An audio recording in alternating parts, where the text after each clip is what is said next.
Guys આજે CRS સ્કોરની વાત કરીશું. દરેક ક્લાયન્ટનો દરેક કન્સલ્ટેશનમાં એક ક્વેશ્ચન હોય છે, સર શું લાગે છે તમને સીઆરએસ સ્કોર નીચે જશે? My answer is no, it's going to be high, it's going to be very, very high in coming days.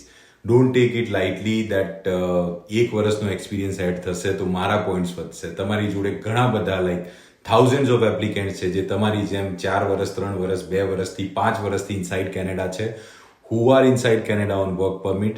તમારી જોડે જોડે એ બધાનો એક વર્ષનો એક્સપિરિયન્સ એડ થાય છે.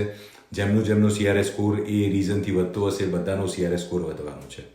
So don't take it lightly that CRS score નીચે જશે and I'll be the lucky one to secure permanent residency.